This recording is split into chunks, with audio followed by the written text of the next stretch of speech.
मेरा मुख्य कला है वो मैं दोनों हाथों से, दोनों पैरों से, मुंह से और दांतों से उल्टा लिखता हूं, जैसा एम्बुलेंस लिखा जाता है। 3 महीने बाद मेरे पास जब ये मैसेज आया कि डागा जी आपको बिल्डिंग खाली करनी पड़ेगी, तो मेरे लिए तो जमीन खसकने वाली बात हो गई। इंटरव्यू दिया नहीं, उस समय माइंड में ठान ली कि एक दिन ऐसा करूंगा कि पत्रकार मेरे घर इंटरव्यू लेने आएंगे।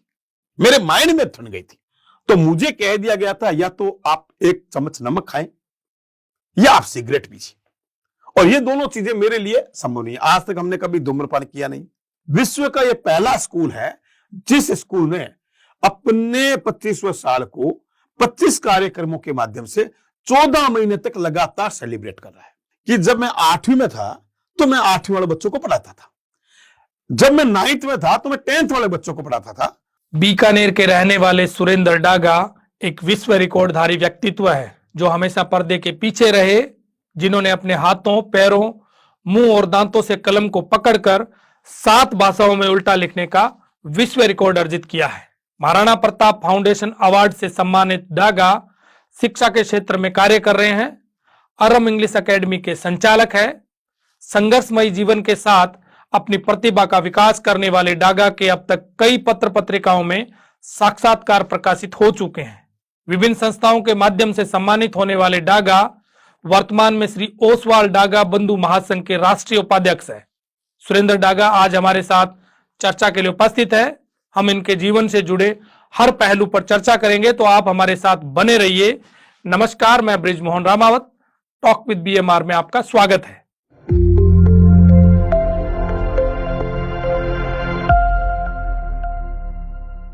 Surendra ji, talk with BMR में आपका बहुत बहुत स्वागत। आपका भी बृजमोहन जी बहुत बहुत धन्यवाद कि टॉक विद बीएमआर है बीकानेर की विभिन्न क्षेत्र की प्रतिभाओं को एक मंच दे रहा है। और बहुत मैं समझ रहा हूं कि जो ये बीएमआर ने कार्य शुरू किया है वो समाज के लिए एक नई जागृति ला रहा है। जी, आप कई प्रतिभाओं के धनी हैं। आपके नाम वर्ल्ड रिकॉर्ड दर्ज है, गिनीज बुक में भी है, लिम्का बुक में भी है। इसके अलावा बहुत सारे अन्य क्षेत्रों में भी आपने काम किया है। जी, इस पर तो मैं बात करूंगा ही। आज मेरा मुख्य आपसे बात करने का मीनिंग यही है कि आपने किस क्षेत्र में क्या काम किया है और आपका गिनीज बुक में नाम कैसे दर्ज हुआ है। जी, इसके साथ साथ और बहुत सारी बात करेंगे, पर इससे पहले मैं आपके पारिवारिक पृष्ठभूमि की बात करूंगा कि आपकी पारिवारिक बैकग्राउंड क्या रहा, आपने शुरुआत अपने जीवन की कैसे करी, आपने अपने प्रोफेशन की शुरुआत कैसे करी, इन सब पर बात करना चाहूंगा। बृजमोहन जी, वैसे तो आपको समाज के माध्यम से पता है और बाकी मैं आपको यदि इस जगह बताऊं तो हमारी पारिवारिक पृष्ठभूमि हैंड टू माउथ की स्थिति थी। हमें कहने में कोई अतिशयोक्ति नहीं है कि मेरा बोर्न 1975 को हुआ था। उसके बाद में जब मैंने समझ पकड़ी, उस समझ के बाद में देखा कि पिताजी की स्थिति नाजुक थी। वो प्राइवेट सेक्टर में काम करते थे, असम में काम करते थे। उनकी अंतिम सर्विस 860 रुपए थी। उस 8 से 60 रुपए के माध्यम से पूरे परिवार का संचालन करना, भरण पोषण करना एक टिपिकल लगता था। दैवीय कृपा थी, मैंने 11 वर्ष की उम्र में टीचिंग लाइन शुरू कर दी। अच्छा, जब 11 वर्ष का था तब मैं पढ़ाने लग गया था। और बृजमोहन जी, ये बात बताकर आपको बड़ी खुशी भी होगी कि जब मैं 8वीं में था तो मैं 8वीं वाले बच्चों को पढ़ाता था। जब मैं 9th में था तो मैं 10th वाले बच्चों को पढ़ाता था। और 10th को पढ़ा कैसे पाता था, उसका कारण यह था कि हमारे बचपन में जब हम पढ़ते थे उस समय 9th का 40% कोर्स आता था, 10th का 60% आता था जी। हम उस समय 9th का 40% कोर्स गार्जियंस को कह करके उन बच्चों को मैं करवाता था। उस कारण से मैं 9th में भी 10th के बच्चों को पढ़ा देता था। ये एक देवी उपकार ही समझता हूं मैं। तो ये तो अपने आप में बड़ी बात है।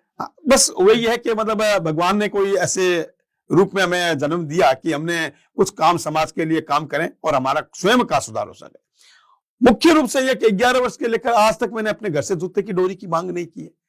शुरू से आप लोगों का दुआ रही है। तो मैं स्कूल में स्टडी में टॉपर रहा था। मेरा प्रारंभिक शिक्षा जैसे प्रेम शिक्षा निकेतन बीनासर के स्कूल में हुआ था जी। तो मैं जब फर्स्ट में था तो फर्स्ट से लगातार मैं स्कूल टॉपर रहा। तो मेरे वहां के जो प्रिंसिपल थे वो मेरे से 1 रुपया भी फीस नहीं लेते थे। तो कहने का तात्पर्य हो गया बचपन से लेकर अभी तक मेरी यदि पढ़ाई का शुल्क माने तो 0 बैलेंस रहेगा। अच्छा, आप पढ़ाई में हमेशा ही टॉपर रहे? हाँ, पढ़ाई में मेरी हमेशा अव्वलता रही है और अव्वलता के साथ साथ समाज में भी हमने, चाहे तेरापन समाज रहा है, चाहे विभिन्न तरह की कोचिंग इंस्टीट्यूट रही है, वहां पर मैंने निःशुल्क पढ़ाने का बहुत बड़ा कोशिश की कि बच्चों के लिए शिक्षा के क्षेत्र में कुछ काम करें। जी। फिर हमने कोचिंग इंस्टीट्यूट के माध्यम से हमारा काम शुरू किया। कोचिंग इंस्टीट्यूट के बाद में मैंने 1995 से 99 तक आचार्य महाश्रमण जी का अंग तरंग का काम मैंने देखा था, क्योंकि मैं यहाँ विभिन्न पत्रकारों, अखबारों से, पत्र पत्रिकाओं से जुड़ा हुआ था और वहां पर मैं आलेख लिखता था। तो उस दरमियान मुझे वहां सेवा करने का मौका मिला। आचार्य महाप्रज्ञ जी की जो पुस्तकें शुरू में आई थी, उनको लेखन का मुझे बहुत अच्छा मौका मिला। तो 3.5 साल तक उनके सन्निधि में मैंने काम सीखा, काम किया। महासभा के जनगणना विभाग के संयोजक के रूप में मैंने काम किया था। अच्छा। और आचार्य महाप्रज्ञ जी का, महाश्रमण जी का अंग तरंग का काम मैं देखता था। इसके पश्चात 99 में मैंने अपने स्कूल की स्थापना कर ली और मैंने एक किराए की बिल्डिंग में शुरू की थी। यहां एक बहुत बड़ा जिंदगी का मोड़ आता था बृजमोहन जी। 1999 में मैंने जिस मकान में बिल्डिंग में शुरू किया था, उस मकान मालिक ने मेरे से 2 साल का एग्रीमेंट किया कि 2 साल हम खाली नहीं करवाएंगे। लेकिन मेरी पारिवारिक स्थिति को देखते हुए किसी व्यक्ति ने उन मकान मालिक के भाइयों को ऐसा भड़का दिया कि स्कूल खाली नहीं करेगा। तो उन्होंने मुझे 3 महीने बाद ही अल्टीमेट दे दिया कि डागा जी आपको स्कूल खाली करनी पड़ेगी। अच्छा। और मैं उस समय सुबह 4 बजे से लेकर रात को 11 बजे तक ट्यूशन और स्कूल के माध्यम से ही मेरा भरण पोषण करता था। 3 महीने बाद मेरे पास जब ये मैसेज आया कि डागा जी आपको बिल्डिंग खाली करनी पड़ेगी, तो मेरे लिए तो जमीन खसकने वाली बात हो गई। ये पहला साल था स्कूल? ये स्कूल का 99 का पहला साल था। और उस समय मैं ये मानूं कि पता नहीं किसका सहयोग था, पहले साल में हमारे पास 165 विद्यार्थी आ गए। हमें पहले साल एडमिशन क्लोज का बोर्ड लगाना पड़ा। ये प्रथम वर्ष की बात करता रहा हूं। उस समय हमारे पास कोई साधन नहीं था, केवल समाज जानता था सुरेंद्र डागा होनहार विद्यार्थी है, सुरेंद्र डागा के हाथ में जो विद्यार्थी तैयार होगा वो एक अच्छा तैयार हो जाएगा। जब 3 महीने बाद हमारे पास में ये एक बहुत बड़ा चैलेंज आ गया, लेकिन हमने भी उस समय थोड़ा सा माइंड चेंज करते उनको कहा भाई 2 साल का एग्रीमेंट है, आप उसको मुझे 1 साल तक चलाने दो जी। लेकिन उनके भाइयों को आसाम में और मैं कह करके मेरे पास में बहुत ज्यादा दबाव आया। लेकिन उनको फिर मैंने यही बात कहा, 1 साल में किसी सूरत में खाली नहीं करूंगा, आप चाहे जैसा कर ले। ये मैं मानता हूं कि थोड़ा सा उग्रता मुझे उस समय नहीं दिखानी चाहिए थी, लेकिन मैं भी विवश था कि मेरे पास कोई दूसरा अल्टरनेट नहीं था। क्योंकि स्कूल एक ऐसी चीज है जिसको बार बार मैं बदल नहीं सकता, क्योंकि कोई सब्जी की दुकान तो है नहीं कि यहां से वहां ठेला लगा लिया गया। बच्चों के भविष्य का सवाल था। तो हमने उस समय उनको कह दिया 1 साल तो मैं खाली नहीं करूंगा। लेकिन रात की नींदें उड़ गई मेरी, क्योंकि मुझे किसी का एक चवन्नी दबानी नहीं थी, 1 इंच जगह मुझे दबानी नहीं थी। इस कंडीशन में मैंने माइंड में सोचता रहा। उस दरमियान किसी व्यक्ति से मेरा संपर्क हुआ, उन्होंने मुझे एकदम जंगल में, जहां आज बाबा रामदेव नगर है, उस जंगल में मुझे जगह सजेस्ट की कि डागा जी आप वहां स्कूल स्टेब्लिश कर लो। मैं वो जगह देख के आया, क्या सुकून मिला ऊपर वाला ही जानता है। मैंने उस जगह पर उस कॉलोनी के मालिक के पास गया और उनको कहा ये जगह मुझे लेनी है। तो उन्होंने कहा आप जगह पीछे मत लो, आप आगे ले लो। लेकिन उस समय बृजमोहन जी ऐसा हुआ, पता नहीं क्या मेरे पास में देवी प्रकट हुई। उस समय एक मुझे वो कहते हैं कि सड़क पर आ जाओ, आप रोड पर जमीन ले लीजिए। लेकिन मैंने कहा मैं पीछे लूंगा। उन्होंने कहा ये माजरा मुझे समझ नहीं आ रहा है, ये भी जो सड़क पर दे रहे हैं वो भी बहुत ज्यादा दूर है मेन रोड से, और वहां पर भी आप पीछे लेना चाहते हैं। तो मैंने उनको ये बात बताई नहीं मैं क्यों लेना चाहता हूं। मैंने कहा पीछे देना चाहते थे तो उनकी कंडीशन थी पीछे हम तभी देंगे जब आप इसको 3 महीनों के अंदर बिल्डिंग शुरू करोगे।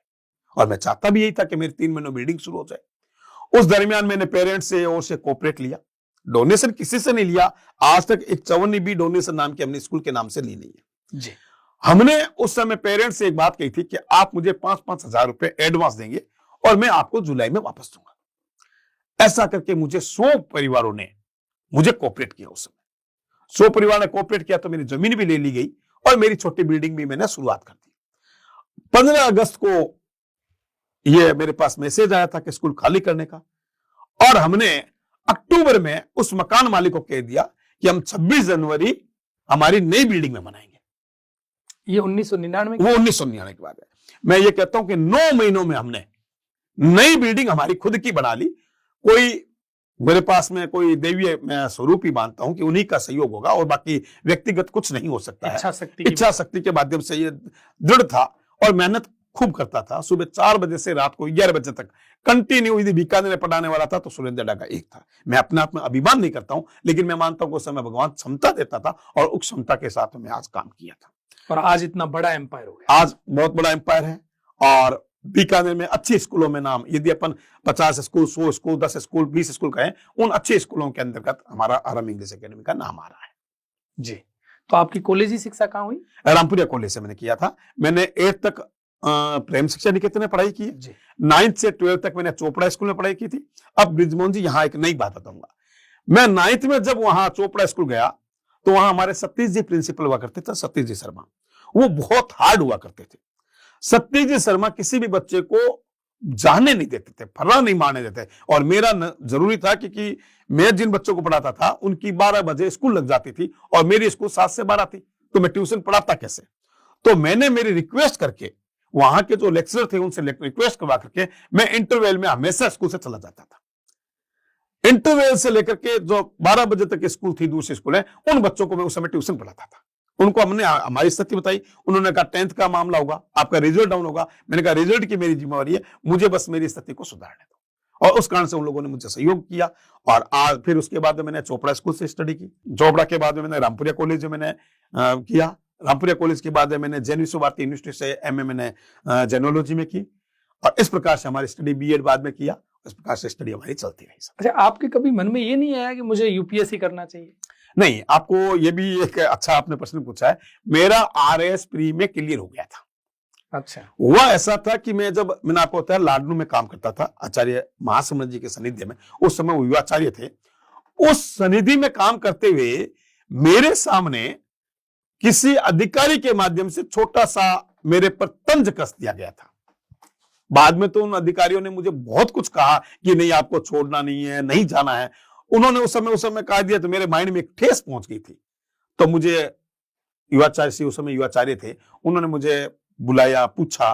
तो मैंने कहा नहीं महाराज जी, आज ये अधिकारी हैं, आज मान लो इनको मैं मना सकता हूं, कल दूसरे अधिकारी आएंगे और वो अधिकारी भी मुझे कभी भी लात मार सकते हैं। इसलिए मैं अब अपने स्वयं का मैं जाकर आरएएस आईएएस ही करूंगा। मैंने यूपीएससी के लिए आरएएस की प्री दिया। प्री में सिलेक्शन हो गया, लेकिन प्रॉब्लम ये थी कि मुझे किसी ने बताया कि जब आरएएस और आईएएस हो जाता है आदमी, उसके बाद होम डिस्ट्रिक्ट में उसको अपॉइंटमेंट नहीं मिलता है, ऐसा मुझे जानकारी दी गई थी। और वास्तविकता में तो मेरे माइंड में था मैं काम करूंगा वो मेरे खुद के गांव के लिए करूंगा, मेरे शहर के लिए करूंगा, यहां के लोगों के लिए करूंगा। तो हमने उस समय वो छोड़ भी दिया। और छोड़ने के पीछे दूसरा कारण यह था कि हमारे पास अर्थव्यवस्थाओं की, मैं आपको शुरू से कह रहा हूं, कमी थी। और मुझे किसी ने यह भी बता दिया गया था कि आरएएस के मेन और इंटरव्यू में ब्रीफ केस चलेगी, और वो हमारे पास नहीं थी। तो हमने उस लाइन को हमने छोड़ दिया था। और उसके बाद हमने स्कूल स्टेब्लिश की और आज हमारे आरएएस के ही है, हमारे स्कूल के विद्यार्थी आरएएस के ही है, आईएएस बने हैं, डॉक्टर हैं, बीकानेर के जाने माने कई डॉक्टर्स हैं। तो ऐसे इस सेक्टर में कई बच्चे हमारे सक्सेस हो गए। तो मैं मानता हूं जो मेरी थीम थी वो बच्चों ने पूरी की है।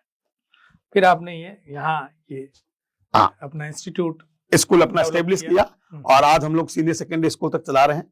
और कॉमर्स और आर्ट्स विंग है हमारा, और कॉमर्स और आर्ट्स में बहुत अच्छे तरीके से हमारी चल रही है स्कूल। ये तो आपकी थी पारिवारिक पृष्ठभूमि जी। रिवर्स राइटिंग में यानी उल्टा लेखन में आपका वर्ल्ड रिकॉर्ड है। हाँ जी। ये आपने कब सोचा कि मैं, मतलब पहले तो ये कैसे है कि मैं उल्टा लिखूं? जी जी जी ब्रिजमोहन जी, ये एक बहुत बड़ी मार्मिक कहानी है। हुआ ऐसा था कि मैं शुरू से थोड़ा सा जोली मुडेदार आदमी रहा हूं, मस्ती वाला आदमी रहा हूं, और मस्ती के साथ में जिंदगी जी है। कभी भी मैंने ऐसे हेडेक लेकर, टेंशन लेकर काम नहीं किया। हमारे बड़े बड़े भाई साहब की शादी हुई थी और होली नजदीक आ रही थी। बीकानेर की होली और पूर्व होली, आपको पता है बीकानेर में कि उस होली के दरमियान मस्ती की जाती है, मजाक की जाती है, और देवर और भाभी के साथ ज्यादा मजाक चलती है। तो मेरे माइंड में हम लोग दोस्त इकट्ठे थे, मोहल्ले वाले। मैं सबने कहा यार इस बार भाभी जी से क्या मजाक करें, नहीं वाले भाभी जी से। तो मैंने कहा यार उनको एक उल्टा लेटर लिख देते हैं। मुझे उस दिन उल्टा शब्द अपने आप आया। मैंने आपको शुरू से कहा हूं कि मैं खुद कुछ नहीं कर रहा हूं, ऊपर से अपने आप ही कोई मुझे संकेत मिलता है, और उस संकेत के साथ मैंने कहा उल्टे लेटर लिखते हैं। तो उन्होंने कहा उल्टा कैसे?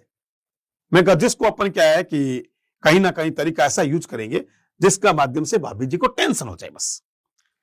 अब उस समय मुझे भी पता नहीं था वो लिखा हुआ कांच में सीधा दिखेगा, मुझे भी आइडिया नहीं थी।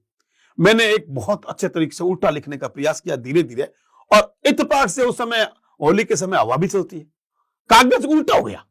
उल्टा होने के मैंने देखा यार ये तो सीधा पटा जा रहा है। हमने धीरे धीरे करके एक दिन में वो पत्र लिखा और बिना सर के पोस्टमैन को कहा ये आप 11 बजे से 2 बजे के बीच में आप लाओगे, आप ये पत्र उस समय लाना, उस समय मैं भी घर पर रहूंगा और भाभी जी भी घर पर रहेंगे, घर में सारे रहेंगे जी। तो पोस्टमैन ने कहा यार मेरे लिए कोई दिक्कत नहीं है। मैंने कहा मैं घर मैं कह रहा हूं ना, इसमें क्या दिक्कत है। उस समय वो लेटर लाए, लेटर लाने के बाद में जब भाभी जी ने खोला, भाभी जी ने कहा यार सुरेंद्र जी ये क्या आया है, मुझे समझ नहीं आया, किसने भेजा है, क्या है। तो हमने मजाक में कह दिया भाभी जी पुराना कोई काम है तो आप बता दीजिए, ये तो हमें भी लैंग्वेज पता नहीं, आपकी पुरानी मानसिकता बता दीजिए। ऐसा करके भाभी जी टेंशन में आ गए, बहुत टेंशन में आ गए। टेंशन में आने के बाद शाम को हमने उनके सामने राज खोला कि आप जाइए कांच लाइए। तो उनका कांच का मतलब कि मैंने कहा भाभी जी आपकी शक्ल दिखाना चाहता हूं कि आपकी अब क्या स्थिति हो रही है, आप बताइए, आपने हमारे से छिपा लिया सारी बातें। वो कांच को लेकर आए, कांच लाकर उनको कागज रखा, उन्होंने सीधा मेरा कान मरोड़ दिया, ये बदमाश नहीं किया। उस दिन के बाद मैंने ये कला धीरे धीरे धीरे प्रैक्टिस की, और प्रैक्टिस करने के बाद में जब रामपुरिया कॉलेज आया मैं जी, तो रामपुरिया कॉलेज में उस समय रेगिंग ज्यादा चलती थी।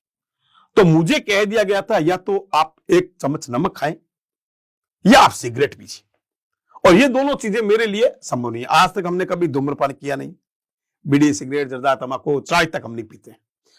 अब ये दोनों चीजें मेरे लिए टिपिकल थी। तो उन्होंने कहा कि आपको कुछ ना कुछ तो ऐसा करना पड़ेगा जिसके माध्यम से आपको छोड़ा जा सकता है। अब मैंने उनको उस समय भी यही कहा मैं उल्टा लिख सकता हूं, और मैंने बोर्ड पर उल्टा लिखा था। लिखने के बाद वो क्या है, रवि तिक्कू साहब प्रिंसिपल थे हमारे, तिक्कू साहब के पास कोई स्कूल का बच्चा पहुंच गया, कॉलेज वाला, वहां पहुंच के तिक्कू साहब को कहा कि ये अच्छा। उसी से थोड़ा सा पहले हमारी इंग्लिश की लेक्चरर कुछ इंग्लिश वर्ब करवा रही थी, और वर्ब की मैंने मिस्टेक निकाल दी थी। मैं कहा मैडम जो हार्ट की वर्ब होती है उसके साथ आईएनजी नहीं लगता है, और मैडम क्लास छोड़ के चली गई थी। मैडम भी वहां बैठे थे, मुझे प्रिंसिपल साहब ने बुलाया, मैं वहां पर कांप गया। मैंने कहा शायद कॉलेज का पहला ईयर है, मैंने मेरी हैकड़ी लगाई है इसलिए मुझे बुला लिया गया है। प्रिंसिपल साहब उतने में उन्होंने कहा, मैडम वो जो मैडम थी उन्होंने कहा he is very intelligent student sir. अब मैंने फिर वापस वही सोचा कि मुझे उस रूप में इंटेलिजेंट कह रहे। उतने में सर ने मुझे पूछा, प्रिंसिपल साहब ने, कि भाई क्या बात है ये। मैं कहा नहीं सर मैंने तो थोड़ा सा, क्या नहीं मैं पूछ रहा हूं। उन्होंने मैडम ने बता दिया उस समय तक, तो क्या नहीं मैं पूछ रहा हूं ये उल्टा वाला क्या चक्कर है तुम्हारा। मैंने कहा सर मैं उल्टा लिख सकता हूं। उन्होंने कहा लिख के दिखाओ। वहां पर जब मैंने लिखा उस समय मुझे दैनिक युग पक्ष के सक्सेना जी ने वहां बुला लिया कॉलेज के माध्यम से। सबसे पहला मेरा इंटरव्यू दैनिक युग पक्ष के सक्सेना जी के द्वारा आया। अब वो अखबार खोज, मेरे पास अखबार के पैसे नहीं हुआ करते थे, मैं आपको बताऊं। अखबार खोजने के लिए मैं इधर उधर चलते चलते एक पान की दुकान गया था। उन पान की दुकान में था, मैंने कहा भाई भी अखबार मुझे दे दीजिए। उन्होंने उसको पढ़ा, बड़ा खुश हुआ। उस दिन के बाद मैंने लगातार इसका प्रयास किया, और आज आपके सामने हूं। तो फिर ये कब आया कि मुझे इसका गिनीज बुक में दर्ज करना चाहिए? गिनीज बुक के लिए ऐसा हुआ कि जब मैंने ये उल्टा लिखने लगा, धीरे धीरे अखबारों में आने लगा, और अखबार भी मुझे बड़े मेरी परीक्षा लेते थे। मैं आपको एक मेरे साथ बीती घटना बताता हूं राजस्थान पत्रिका की। जी, राजस्थान पत्रिका में रात को 11 बजे तक मेरे को साइकिल पर 5 बार बुलाया गया मेरे इंटरव्यू देने के लिए। उस समय मेरा इंटरव्यू लिया नहीं गया क्योंकि मैं साइकिल पर था, मेरे पास हीरो रेंजर साइकिल थी। मुझे कभी कह दिया गया तिवारी साहब नहीं है, कभी कह दिया वो नहीं है, कभी कह दिया ये नहीं है। ऐसे करते करते 11 बजे तक उन्होंने मुझे बुलाया। बुलाने के बाद उन्होंने जब मेरा इंटरव्यू दिया नहीं, उस समय माइंड में ठान ली कि एक दिन ऐसा करूंगा कि पत्रकार मेरे घर इंटरव्यू लेने आएगी। मेरे माइंड में ठन गई थी, और ठनने के बाद में धीरे धीरे जब मैं इसमें करने लगा तो मुझे किसी ने कहा कि ये तो आपका विश्व रिकॉर्ड बन सकता है। तब मुझे विश्व रिकॉर्ड की तरफ एक बात आई। फिर मैंने इसका कोरेस्पोंडेंस किया। सबसे पहले मैं दिल्ली गया। दिल्ली में हमने लिम्का बुक रिकॉर्ड हासिल किया। लिम्का बुक रिकॉर्ड का हमारा 2 साल तक कोरेस्पोंडेंस चला, और वहां पर विजया घोष मैम है जो संपादिका है, उन विजया घोष मैम के सामने हमारी कला दिखाई गई, और उस कला के माध्यम में उन्होंने पहला सर्टिफिकेट मुझे लिम्का बुक का दिया। लिम्का बुक के बाद वहीं से मुझे गिनीज बुक का एड्रेस लिम्का बुक के माध्यम से मिला था, और उसके बाद धीरे धीरे प्रयास करते करते मैं गिनीज बुक में 8 साल के मेहनत के साथ मैं गिनीज बुक पहुंचा। मेरी 8 साल की मेहनत का मतलब क्या है? 8 साल तक गिनीज बुक ने मेरे साथ कोरेस्पोंडेंस करते रहे। अच्छा, पत्राचार किया? पत्राचार, क्योंकि पहले कोई मीडिया ऐसा था नहीं जी, नेट था नहीं जिसके कारण से ज्यादा सर्च हो जाए। अरे आप लिख के भेजते थे, लिख के भेजता था, उनका जवाब आता था, और वहां पत्र भेजने में पहुंचने में भी 21 दिन लगते थे। जी। क्योंकि पोस्टल जाते थे, 21 दिन वहां जाना, 21 दिन के बाद फिर वापस जवाब आना, फिर उस जवाब का वापस मतलब प्रत्युत्तर देना, ऐसे करते करते 8 साल लग गए थे। क्योंकि गिनीज बुक कम से कम 2 साल तो उस रिकॉर्ड की सर्च करती थी, उस सर्च के बाद में किसी चीज को एक्सेप्ट करती थी। तो मेरा 3 साल बाद एक्सेप्टेंस हुआ, उसके बाद लगातार उन्होंने मेरी एक फिल्म बनवाई, आई एंड माई आर्ट नाम से मैंने फिल्म बनाई, और उस फिल्म के माध्यम से मेरे को गिनीज बुक में एक्सेप्ट कर लिया गया था। ये कब की बात है? ये गिनीज बुक 97 में मेरा आया है। अच्छा, फाइनल सर्टिफिकेट आप फाइनल सर्टिफिकेट 97 में मुझे मिला था। मेरा मुख्य कला है वो मैं दोनों हाथों से, दोनों पैरों से, मुंह से और दांतों से उल्टा लिखता हूं। जैसा एम्बुलेंस लिखा जाता है, एम्बुलेंस अपने कांच में देखेंगे सीधा पढ़ा जाता है, वैसा मैं उल्टा लिखता हूं, जिसको आप कांच के माध्यम से सीधा पढ़ सकते हैं। अच्छा, दोनों हाथों से भी लिखते हो और दोनों पैरों से भी दोनों लिखते हाथों से, दोनों पैरों से, मुंह से और दांतों से। अब आप देखेंगे मेरे ये दांत नकली है, क्योंकि मैं उसमें रिफिल डाला करता था, और डालते डालते डालते दांतों ने अपनी जगह छोड़ दी, अब मुझे नकली दांत लगाने पड़ गए। ये ऐसा रही है साहब। इसके अलावा आपका कहीं और रिकॉर्ड दर्ज भी है? सर हमारा अभी स्कूल का वर्ल्ड रिकॉर्ड बन रहा है, हमारा स्कूल स्वयं गिनीज बुक में जा रहा है। अच्छा, कैसे? जैसा मैंने आपको बताया, मेरे स्कूल का 2500 साल चल रहा है जी। विश्व का यह पहला स्कूल है जिस स्कूल ने अपने 25वें साल को 25 कार्यक्रमों के माध्यम से 14 महीने तक लगातार सेलिब्रेट कर रहा है। हमने हमारा कार्यक्रम 27 जनवरी 2023 को पहला कार्यक्रम शुरू किया था, अंतिम कार्यक्रम हमारा 31 मार्च 2024 को होगा। 14 महीने तक 25 कार्यक्रम, समाज के क्षेत्र में अलग अलग विभिन्न क्षेत्रों में काम करने वाला, प्रोग्राम करने वाला यह विश्व का पहला विद्यालय होगा, और उस कारण से लॉन्गेस्ट ड्यूरेशन और बिगेस्ट कार्यक्रम इस नाम से हमारा गिनीज बुक ने एक्सेप्ट किया है। अच्छा जी, ये सिल्वर जुबली हाँ बना सिल्वर रहे हो आप? बिल्कुल सिल्वर जुबली के लिए सर। क्या बात है, तो आपको ढेरों बधाई और शुभकामनाएं इसके लिए। ये मैं बीएमआर की टीम को, पूरी टीम को बधाई देता हूं कि उन्हीं के माध्यम से हमारा हो रहा है, कि आप तो मेरे से शुरू से परिचित हैं, आपको पता है मेरी मेहनत कहाँ कहाँ है, और आज मुझे अच्छा लग रहा है कि मैं बीएमआर इसमें स्टूडियो में आकर के आपके सानिध्य में मैं, आप और हम दोनों के बाद में एक इंट्रो हो रहा है, और इंट्रो के माध्यम से समाज के बीच में एक दो दोस्तों की बात पहुंचेगी, ये मुझे बहुत खुशी है सर। जी, बहुत बहुत आभार। अच्छा, एक चीज मुझे बताओ, ये आपको सर्टिफिकेट कब मिलेगा? स्कूल के लिए गिनीज बुक का, वैसे आपको बताऊं, इन्फ्लुएंसर वर्ल्ड रिकॉर्ड ने हमें सर्टिफिकेट दे दिया है, 5 अप्रैल को दे दिया हमारा। अच्छा, ग्रेटेस्ट वर्ल्ड रिकॉर्ड ने हमारा स्वीकार कर लिया है। ग्रेटेस्ट वर्ल्ड रिकॉर्ड ये चाहती है कि आप जिस दिन प्रोग्राम में कहेंगे उस दिन आपको सर्टिफिकेट दे दिया जाएगा। गोल्डन वर्ल्ड बुक ने भी हमारा इसको स्वीकार कर लिया है। गिनीज बुक ने इसका टाइम दिया 14 फरवरी 2024।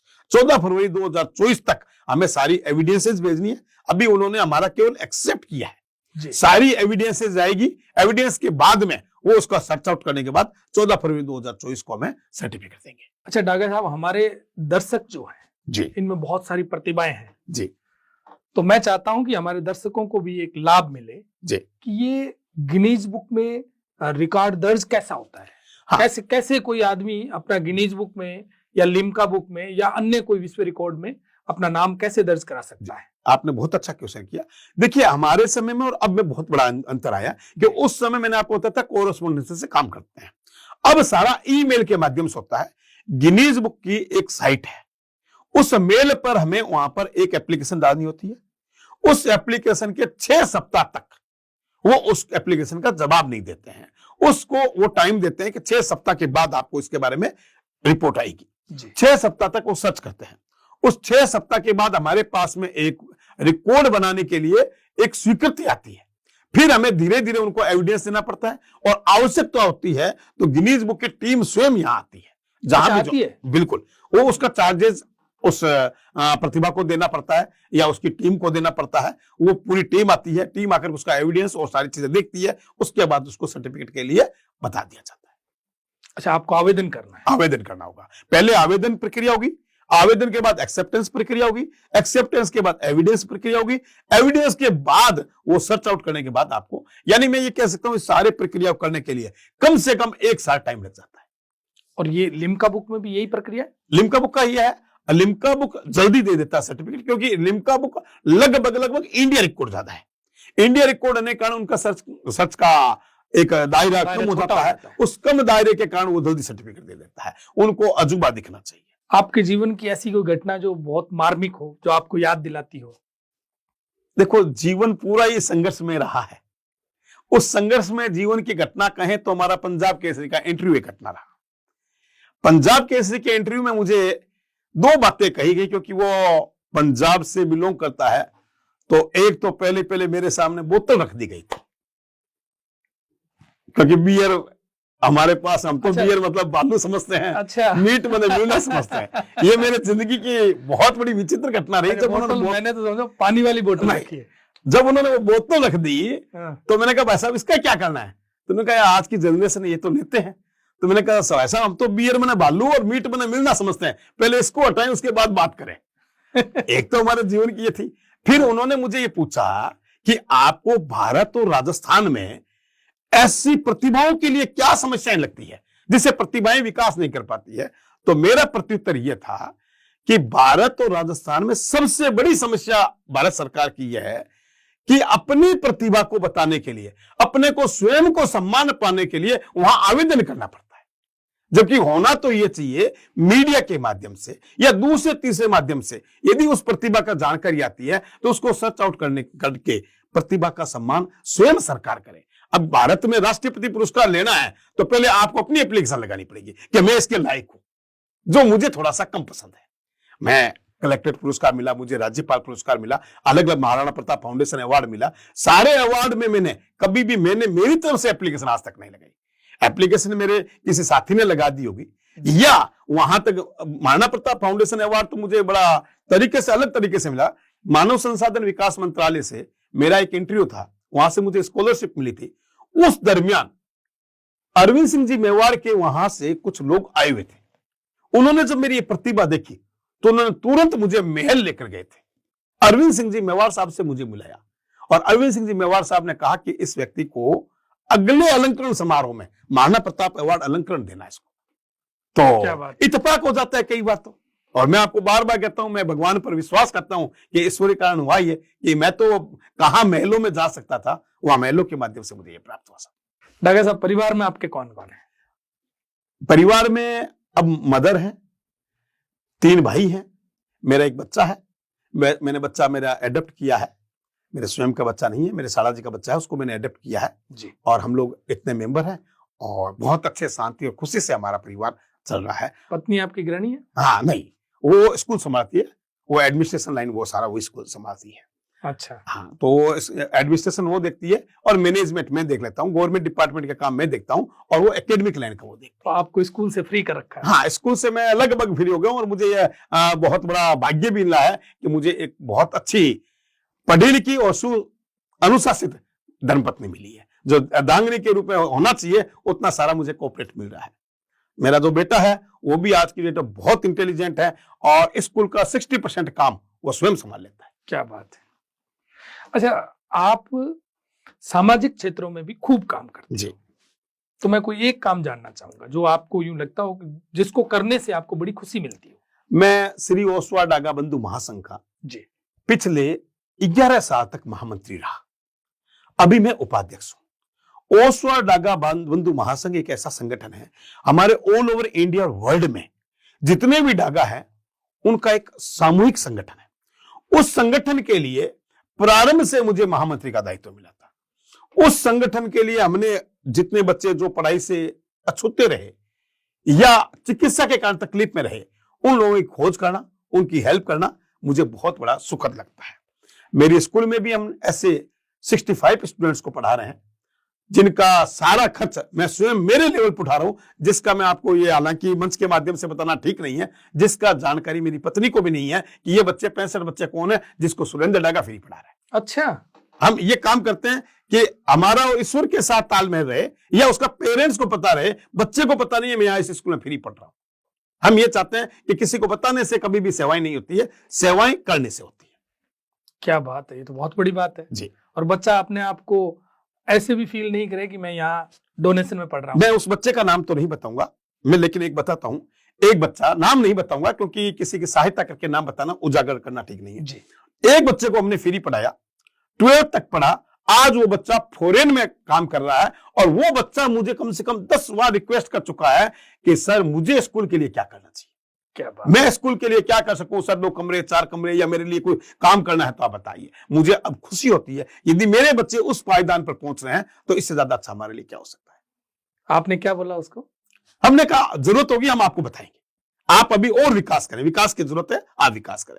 बीकानेर के कई जाने माने डॉक्टर हमारे स्टूडेंट रहे, जैसे मैं आप शांति विजय बांटिया बता देता हूँ, डॉक्टर मुकेश पन्नू बता देता हूँ, इधर हमारे जेईएन एईएन कई बीकानेर में अभी वर्तमान में अपॉइंटेड है, वो सारे हमारे स्कूल के काफी विद्यार्थी रहे हैं जी। और ऐसे बहुत से परिवार ऐसे आपको बताऊं जिन परिवारों की स्थिति मेरे से ज्यादा डाउन थी, उन परिवारों का हमने ना केवल शिक्षा और चिकित्सा के क्षेत्र में काम किया है, उन परिवारों के लिए कोशिश की है कि उनको जहां तक हम पहुंचा सके, हमारा सहयोग हो सके उतना सहयोग करें। परिवार का नाम लेना, व्यक्ति से बताना मैं उचित नहीं समझता हूं। जी, ये तो बहुत अच्छी बात है, ये बहुत अच्छा मैसेज है। जबकि आजकल तो हम देखते हैं कि किसी को जन्मदिन पे हॉस्पिटल में जाकर के, किसी विद्यालय में जाकर के या किसी संस्था में जाकर के केले भी कोई बांटता है तो उसका फोटो खिंचवाते हैं और फिर सोशल मीडिया पे अपलोड करते हैं। खैर अलग अलग सबकी अलग अलग लोगों की अलग अलग सोच है, लेकिन मैं मानता हूं कि यदि तुम कोई ऐसा समाज के सेक्टर में काम करना चाहते हो तो उसको आप मंच के माध्यम से नहीं बताएं, वो स्वयं फील करना चाहिए, विद्यार्थी भी फील करे, जन जन फील करे, लेकिन हमें समाज में किसी व्यक्ति के तौहीन करने का अधिकार हमें नहीं है। जैसा मैंने आपको प्रारंभ में बताया था कि हमारी स्थिति डाउन थी, मैं आपको रियलिटी एक और बताता हूं कि हम सोचते थे किसी पड़ोस के घर में सब्जी ज्यादा बन जाए और वो बच जाए मेरे घर आ जाए। जब मैंने वो दिन देखे तो मैं किसी व्यक्ति को उजागर करने में कैसे सोच सकता हूं, मैं ऐसा उचित नहीं समझता हूं, मेरा ऐसा सोच है। जी सुरेंद्र जी, आप हमारे यहाँ पधारे, आपका बहुत बहुत आभार। आपने अपनी जीवनी शेयर की हमारे साथ, मुझे लगता है आपकी जीवनी से बहुत सारे लोग हैं जो लाभान्वित होंगे।